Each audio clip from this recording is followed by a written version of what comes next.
Hey, what is up YouTube? It is Muse, and we're back with another off-meta. And as you can see, it is Charlemagne. I've waited quite a while to do Charlemagne. This is going to be a pretty awesome off-meta video, so buckle in.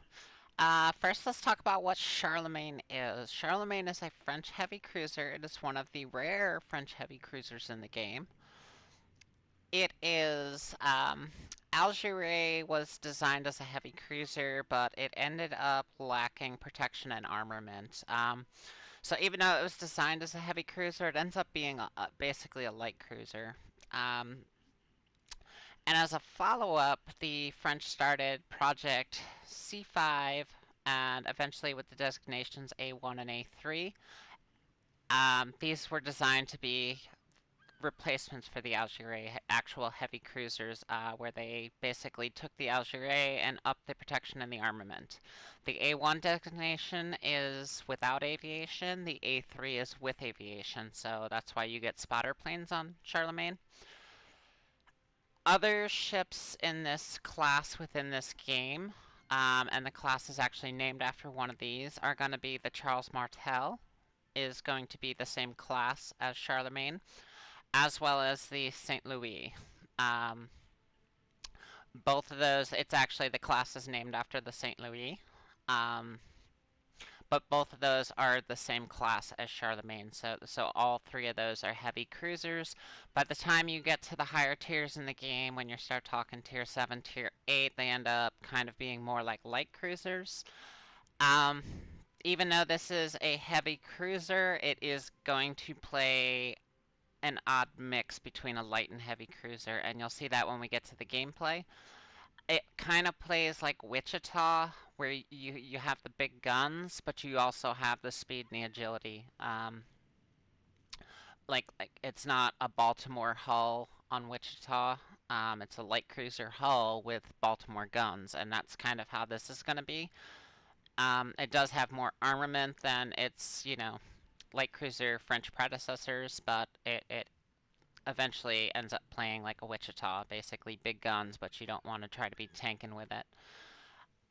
So we are going to go ahead and get into the stats on this thing, and then after the stats we'll have gameplay and then the build after, so let's go. Getting into the stats, we have survivability. We're going to have 30,000 hit points, 6 to 140 millimeters of armor, 16% torpedo reduction. For the artillery, we have 3 times 3, so 9 203s, which are the same size as Baltimore. Relatively the same reload size or time as a Baltimore, around 12 seconds. Baltimore is a little lower because I have a reload build on it. I'm not running a reload build on this. Turrets are super fast at turning. 2700 on HE and 4800 on the AP with a 16% fire chance on the HE. So, let's move on to the next here, the torpedoes. And the torpedoes are going to have decent range at 10 kilometers. Where you're going to be playing this thing, they're mostly just going to be like zone torps. I don't like to get in close with this thing. You'll see during my gameplay, I play very kitey, like a very kind of Charles Martel kind of style. So basically the torps are just deterrents. AA, really not there. So, if you're in a carrier game, you're going to want to find like a BB with some AA and kind of stick with them. You're not going to be able to defend yourself, especially against something like an Ark Royal, so just know that going into it, the AA is not that good. What is good, though, is the maneuverability, and the build we have on it when we get to the end of the video is going to be an agility build. That is what favors this thing. I tried gun builds on it. While the gun builds are nice, they don't let it do what it needs to do. So we have a max speed of 36. And then our detectability is going to be 10.6, which is not great, not horrible. We do have an inspiration on the build to help bring it down. It starts out around 11. So let's move on to the armor here. And basically, the bow and the stern are fairly tanky. You're not really going to want to try to tank battleships with them, but as far as other cruisers, you can, kind of tank them with the bow and the stern. Do not want to be caught broadside in this thing. I'll show you the Citadel in a second. If you get smacked broadside, it's going to hurt, and you don't want to do it. You can bait broadside and get them to fire if you're at range, and then, turn your bow or your stern to them. It's a good way to tank with this thing. You'll see me doing a lot of that in the gameplay. But let's go ahead and have a look-see at this Citadel here. So yeah, it's above water. Really, you don't want to get hit in this thing. Typical French cruiser, just you don't want to get caught broadside in it. You'll pay a big price. Like I said, you can bait, get all your guns on target and take your shot, and then when they fire, you want to straighten back out and get either your bow or your stern facing them. Don't want to try and tank battleships. Use the agility and range to deal with battleships, and you'll see me do that in the second fight. And then, like I said, the bow is fairly tanky. You can deal with most cruisers with the bow and the stern armor. You can tank them fairly well, unless it's something that has really, really big, punchy guns. But other than that, yeah, you can tank pretty good with those. So, let's move on. So, again, a C5A3, the project designation. So it says it has broad launch torpedoes, widespread. That's not really that great, but the range is really nice. And it's fast. It is definitely fast, 36 knots without the speed boost, and then you do get a speed boost, so you can push 40 knots in this thing. Move fairly quick. And again, we already discussed the history of the ship and the origin and where it came from, so a little more information than what's here, but that's a good thing. And let's move on to the battles. Alright, so for the first fight, there is no DD in the game. It's all cruisers and BBs. So what we're gonna do is we're gonna head over to this Charlie flank. Try to get up in that cap over there.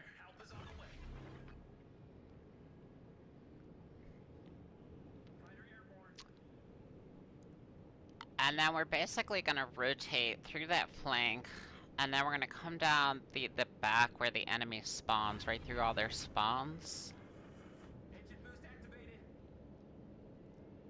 And basically just rotate around this map. You don't really want to be stopped in this ship. You don't want to be, like, sitting on corners. Like, it's not an Alaska, it's not an Azuma.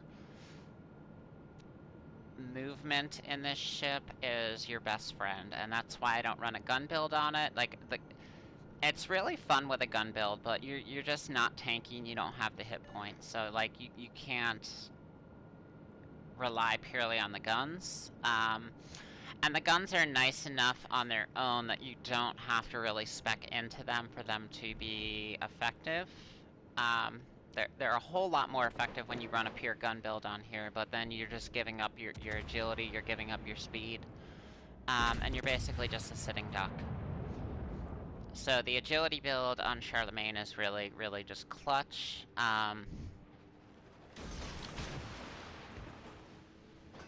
And you're gonna see we're just using movement. We're using, speed, turning. That's our armor. Not getting hit. When we get to the build, you'll see I have some anti-dispersion on there. So that's really what I'm relying on, is range, speed, the ability to change direction, to throttle. And then increasing their dispersion to make it that much harder to hit me, especially because I'm trying to use that range. And then I'm also understanding, I believe it was like 10.6 or 10.8 is where I'm detectable at, so I try to keep things at least on the edge of that, and I know I can outrun most things, so if I'm on the edge of that and I need to go dark, I can turn away from it, and I can, go dark fairly quickly. I really don't like to go inside that range, just because this thing can lose HP very, very quickly if something catches it. So if you're inside that range, you don't have that ability to go dark if you need to, and the guns are fairly accurate at range. They do good damage, whether you're doing the AP or HE, very effective. It's not going to have, you know, ridiculous numbers, but it's going to be effective, and you're going to see in both these fights, the ship is very effective. So we're firing HE at the Mackinson. We know he's got limited DCs, so yeah, we just want to punish him with the HE. It's lower fire chance, but as you see, a lot of times I'm rotating the ship to where I can get all 3 turrets on a target, and I'm not too... Because of the range and my agility and my speed, I know that if, you know, they fire at me, I can basically protect my broadside by just getting out of the way. So this York, I really didn't want to go all the way out here, but he's hiding behind this island. I don't want to make my BBs have to go all the way up behind this island, so I just decide I'm going to go back up there and get him.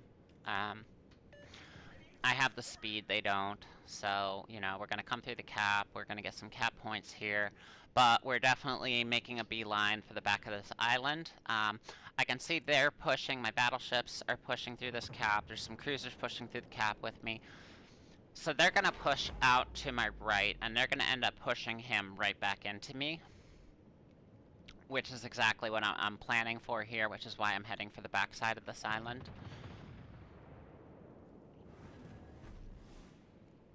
And yeah, I really didn't want to go all the way out here, like... I don't know what this guy's thought process was behind hiding behind this island like this. He kind of had to know he was trapped. He could have... I don't know. It was a bad decision, but then to, like, force it to where somebody has to come back there to get you. Like, just come out and fight.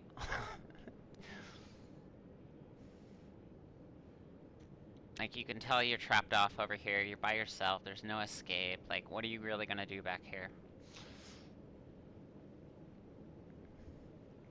So yeah, using our speed to get back there as fast as we can.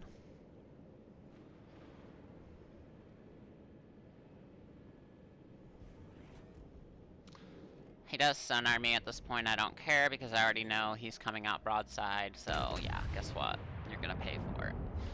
Now, I'm gonna turn in, and again, I can use that bow to tank his, you know, if he wants to fire AP at me. Have fun. Even though it's a York, that bow, again, is fairly tanky. Tried to turret me. Again, I was already turned in, so it didn't matter. And then we're just gonna finish him.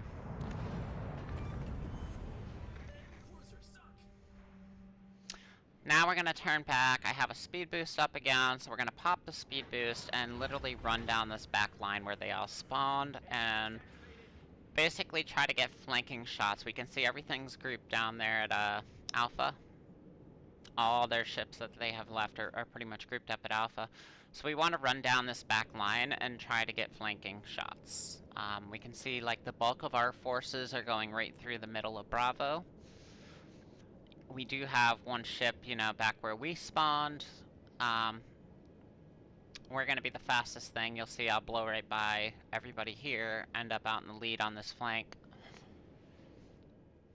And basically just get flanking shots on things. Now, at the very end of this, I do get fairly aggressive, but it's because we're way up on ships, and they're down to like 1 or 2 ships, and it just doesn't matter at that point. Like, I know I have a bunch of battleships coming behind me, so if they manage to kill me, it's not gonna matter. They end up not killing me, but they could. I really close range and play over-aggressive, but just at that point, situational awareness, knowing, you know, what's behind me and how much we're up and the HP pools on them. Not too worried about it. So from this point in, it's basically a sailing simulator. There just wasn't a whole lot on our flank. They were really heavily populated down towards this Alpha cap, so the fight was mostly Bravo Alpha. And again, having to go way out there for that York really kind of took me out the fight for a minute. I really don't appreciate that he just thought that was a good idea to go hide behind that island and make somebody come out there for no reason.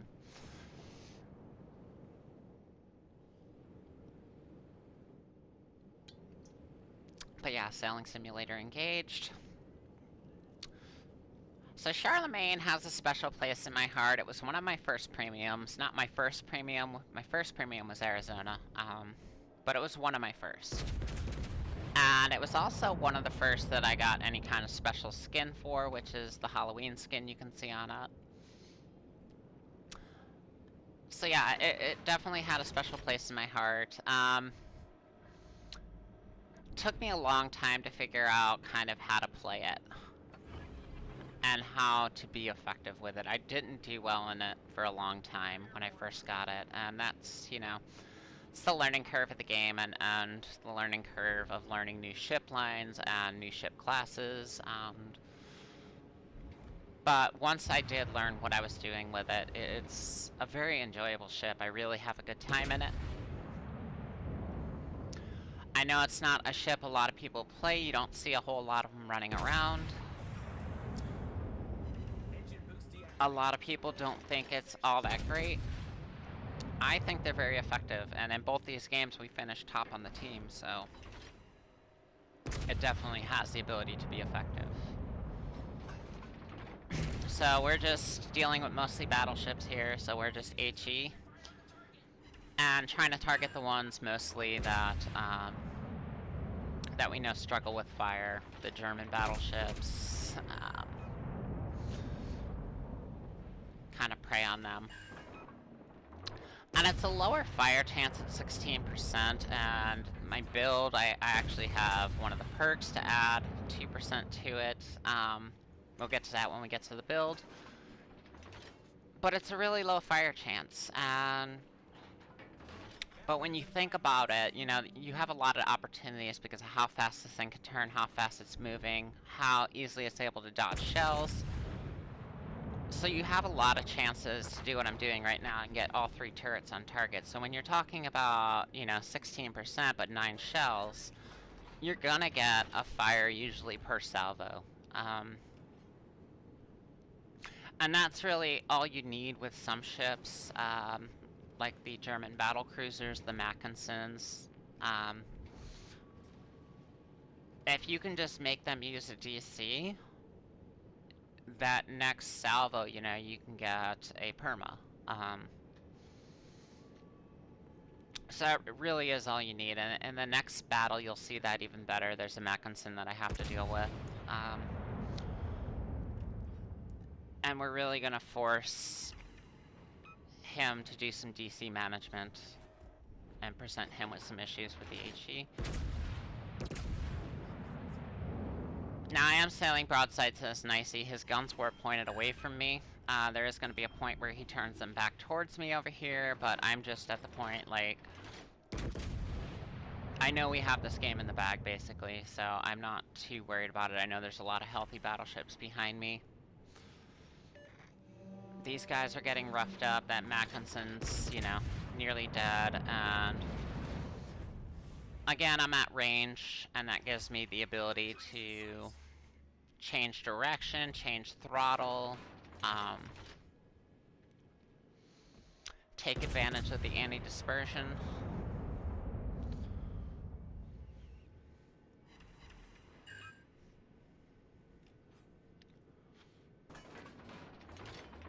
And this is kind of where I'm just being aggressive at this point. Like, Nicey's almost dead, so we don't even care about him anymore. But yeah, just being overly aggressive. Like, coming inside of 10 kilometers on battleships is not something I would do early to mid-game. Or if I was in a situation where I might potentially need to clutch a game. It's not ideal. Like, I can very easily get dev struck through the bow by one of these guys. And I'm well aware of that, so yeah, this is very aggressive play. This is not really the way to play this ship unless the situation is like what it is, you know? They're almost dead. I know I got a bunch of healthy BBs with me, so who cares? Let's just, you know, go in here and get it done. But this is going to be a wrap on the Mackinson. He goes down, that's game.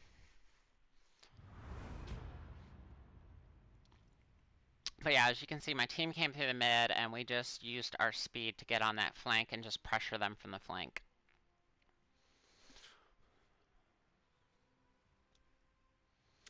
So not anything amazing damage-wise, but we do have a decent game, end up top of the team. And with that, we are going to move on to the next game.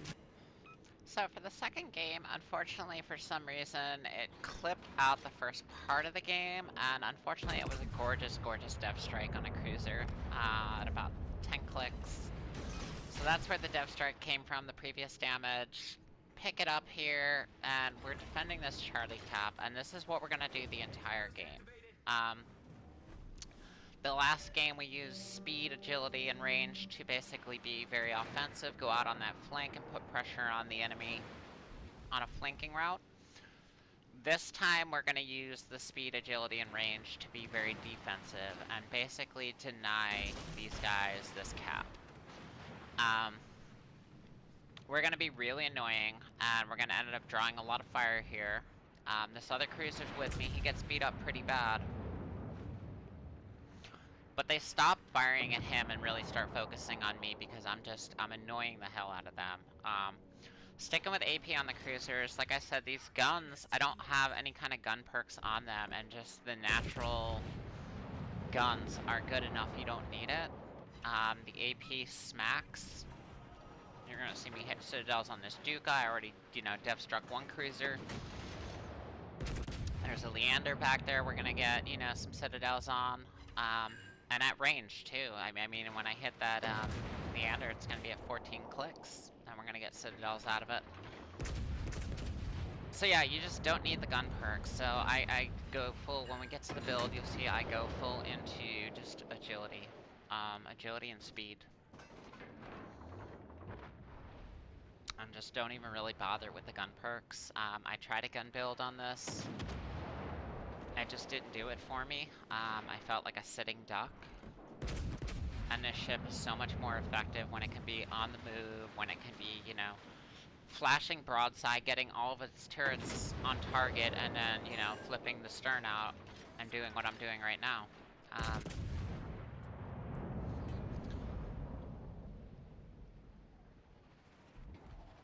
It's very much like a Charles Martel. It can be really, really annoying to where people really will waste shots trying to hit you. So here we go, just about 14 clicks here. And this Leander's is not happy, he is just getting punched. Already citadeled him a couple times from this range. So I mean, that's fairly good accuracy considering we have 0 gun perks, you know, the reload is not bad considering we have nothing to help the reload.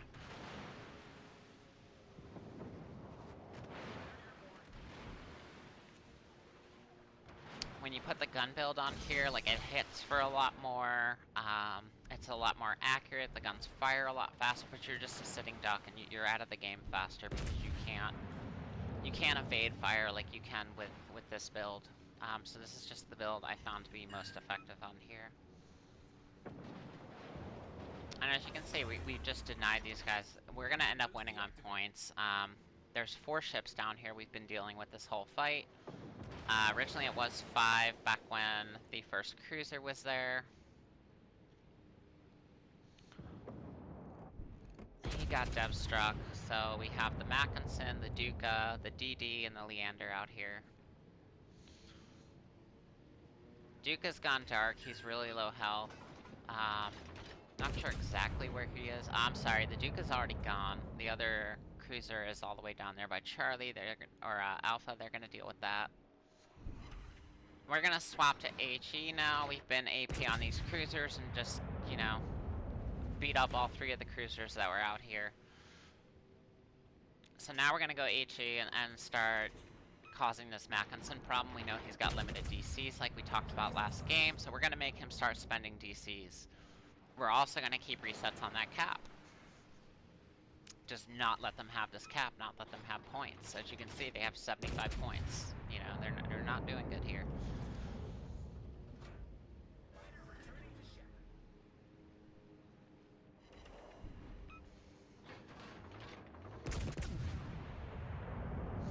And we were outnumbered on this flank. Like, one of our cruisers went down early, so it's been me and this other cruiser defending this flank against 4 ships down here.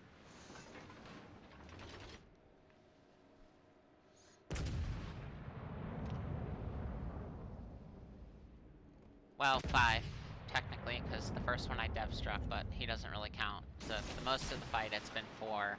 We're down to 3 now. We have the Mackinson, the Leander, and the DD. As you can see, this Mackinson is not enjoying life. He's annoyed. He's firing at me. He's not firing at my fellow cruiser here. So my fellow cruiser gets free shots because I'm just baiting everything off this Mackinson. You can see salvo after salvo. He just keeps trying to go after me. Now, I am getting to the edge of my firing range. Once I hit that, I'm going to flip around and come back in. And there it is right there.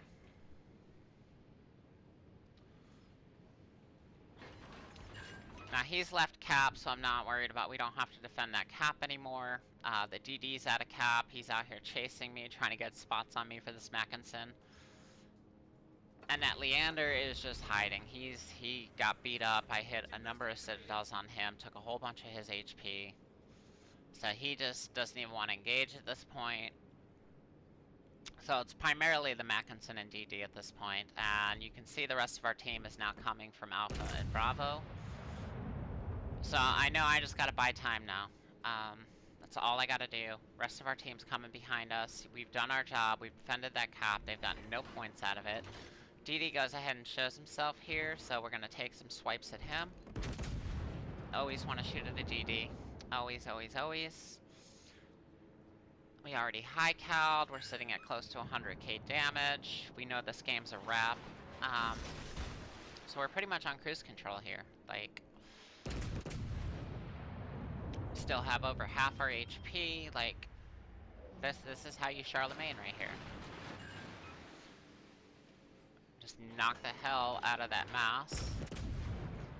And you can see he's going away from us now. He doesn't want no part of it. So we don't have to worry about torps or anything from him, because we know he doesn't have, you know, the longest torps in the world. And yeah, he just wants no part of it, running away from me. So I started backing up, and that's trolling that Mackinson now, because his shots are all falling short. And once he starts touching me again, I'm going to punch out the throttle, so then they're all going to go over. And right about then, I think, is when this battle ends. But yeah, you can see he's touching me now, so I punch out the throttle. So now we're just playing with the throttle on him. You know, we've played with the agility, turning.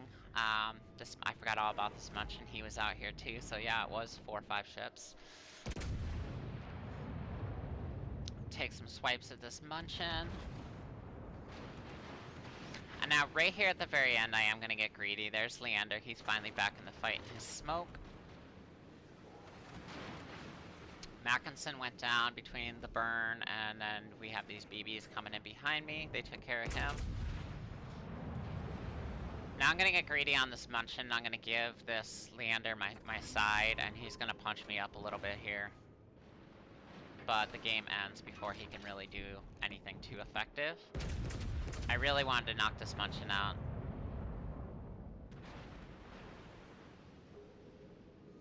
Leander's smoked up, so I got no shots on him. And yeah, here's where I get greedy right here, and I'm just gonna give this Leander my broadside, going after this Munchin.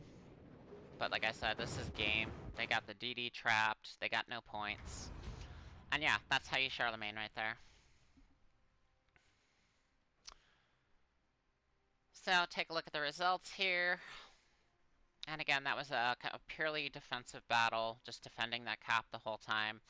So just short of 100k, we dev struck a cruiser, first blooded him, high-called, kept pressure on them the whole time, top of the team again.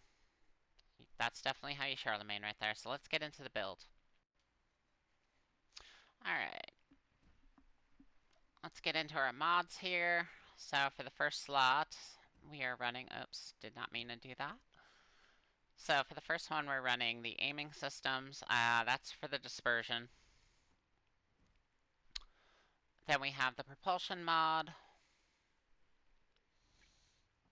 And of course, concealment. The reason I went with dispersion, the aiming systems, is you just don't need turret traverse. The turret traverse is so good on these French cruisers. You just don't need to get into it.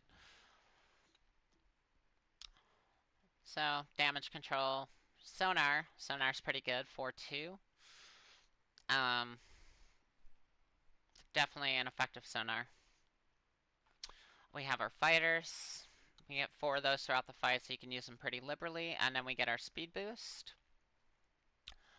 And again, you can hit, you know, roughly around 40 knots with that speed boost. Get up there. Halloween scan, Bastille Day flag. Let's go take a look at the commander.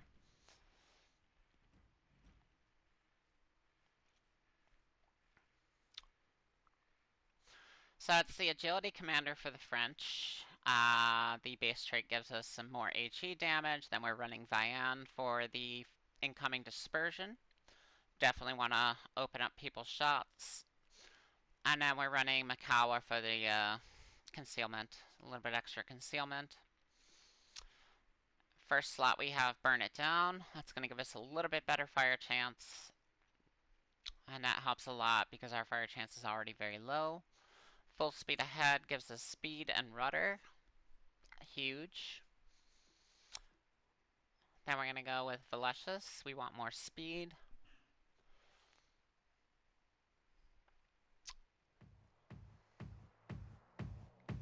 And yeah, speed. And more rudder. That's what we want. Then we have a fully pack to finish it off. The reason I don't run Ingenious is the same reason I run the aiming systems. You just don't need the extra turret first. It's already so good on these French cruisers. I hope you enjoyed. That is Charlemagne. That is How to Charlemagne. I will catch y'all next time. I appreciate you. Thank you, YouTube. Catch you later.